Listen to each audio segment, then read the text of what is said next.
Om.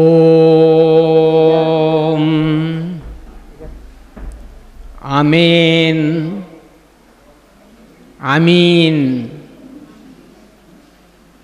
O adorable Lord of mercy and love, salutations and prostrations unto Thee.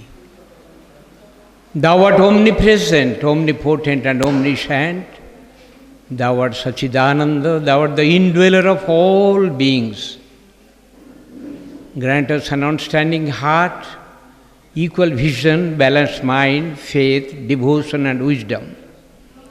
Grant us inner spiritual strength to resist temptations and to control the mind. Free us from egoism, lust, greed, anger, hatred and jealousy. Fill our hearts with divine virtues. Let us behold Thee in all these names and forms. Let us serve Thee in all these names and forms. Let us ever remember Thee. Let us ever sing Thy glories. Let Thy name be ever on our lips. Let us abide in Thee forever and ever. Let us abide in Thee forever and ever. Revered dignitaries on the dais, blessed, fortunate students, Bhavishya Bharati. Human life upon this earth plane is a long journey, say of 100 years ideally. Generally, at the commencement of life, that is, during one's youth period, the goal of life is decided so that the long future life can be lived successfully. Therefore, students at high school level usually decide the aim of life or goal of life. Some aspire to become doctors, some aim to become engineers, some other desire to become administrative officers, some want to become lawyers, some other wish to become businessmen and some agriculturists, and so on and so forth. So on completion of education and taking up some profession, vocation, occupation, or business or agriculture, students get married and enter into household life. They earn money and meet their day-to-day basic necessities of life, such as food, clothing, house, medicines, in order to ensure their physical, earthly existence. They also get their children admitted in reputed schools, colleges and universities for best quality of education, arrange for their marriages with good candidates in socially renowned and economically wealthy families. They make vigorous efforts to earn more and more money and acquire more and more material assets such as land, bungalow, motor cars, gold ornaments, modern household gadgets, electronic equipments like television, fridge, air conditioner, washing machine, etc., and intend to live a luxurious life. They also go on trying to fulfill their multiple numbers of ever-increasing worldly desires. This is their worldly goal of life. This is known as the secular goal of life. By achievement of such secular goal, they want to get happiness and peace in life. But human experience since inception of existence shows that such comforts, luxuries, worldly happiness and sensual pleasures do not give lasting happiness and eternal peace in life. While worldly happiness doesn't last long, it ultimately brings sorrows and sufferings only in life. The hope to get peace remains as a hope only. This is one phenomenon. Another phenomenon is that all human beings are unknowingly always seek happiness that will last permanently and peace that will eternal in human life upon this earth plane. But they do not know where to and how to get the same, and therefore they continue to suffer lifelong. In this way they go on earning, eating, enjoying, sleeping and suffering. And one day they leave this earth plane in utter unhappiness and peacelessness. Thus they live their precious human life in vain. This has been the phenomenon in human life from the very beginning of human existence, and more so in the modern times. But is there not a higher goal of human life than this secular goal? Is there not a nobler goal worthy of being achieved by all human beings? In this connection, a song which is frequently sung by my spiritual master, His Holiness Swami Sivachidananda Saraswati, the great illustrious world-renowned saint and the founder president of the International Divine Life Society, Rishis, India, comes to my mind.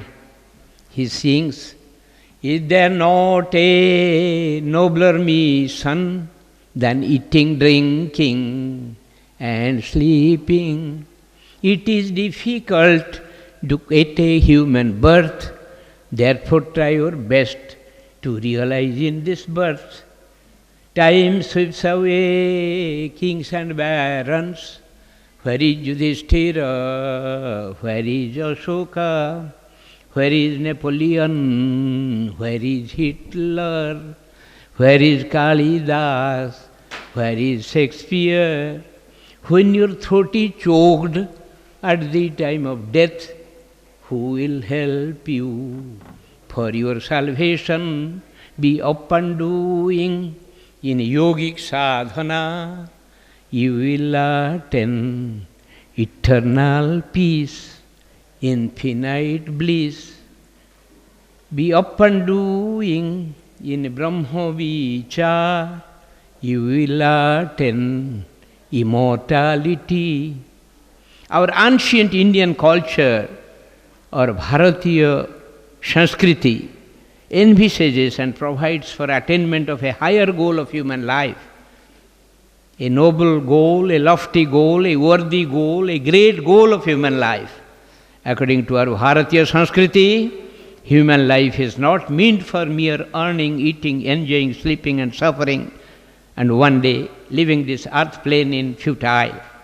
Rather, as our holy scriptures and our great saints and sages say time and again, human life upon this earth plane is meant for achievement of the higher goal of life.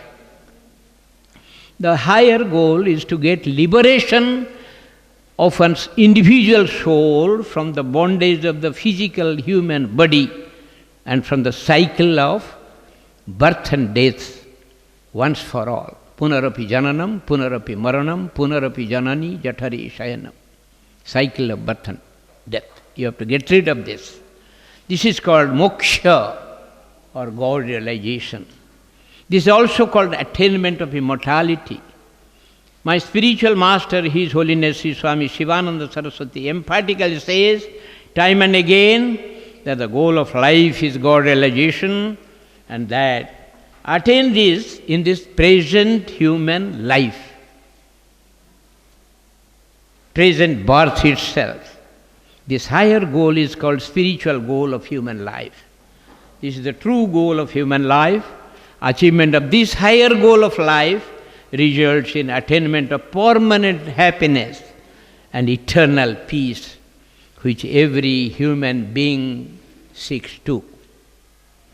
Accomplishment of this higher goal also results in permanent cessation of sorrows and sufferings in human life. this higher goal of human life ought to be achieved by all human beings in their own interest and for their highest welfare and supreme good. However, our ancient Indian culture or Bharatiya Sanskriti doesn't rule out achievement of the worldly goal or secular goal of life, which is necessary for living a reasonably comfortable life upon this earth plane. The only thing which our ancient Indian culture or Bharatiya Sanskriti prescribes is that spiritual goal is the primary goal of human life and secular goal is the secondary goal only. Therefore, human beings, while achieving the secular goal, ought to simultaneously achieve the spiritual goal. They ought to give topmost priority to achievement of the spiritual goal rather than the secular goal.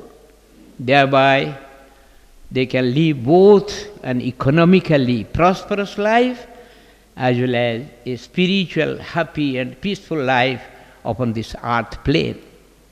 Jnana Shakti Samarudha Tattvamala Vibhushitaha Bhukti Mukti Pradata Tasmai Shri Gurave Namaha. Thus, they can live their precious human life successfully and ideally. Blessed students, please understand this point well. Think over the same calmly, carefully and deeply, and then decide your goals of life accordingly.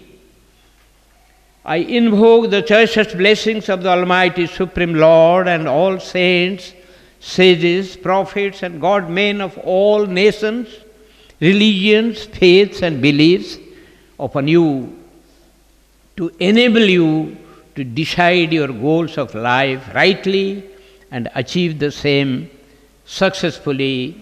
God bless you all. Thank you.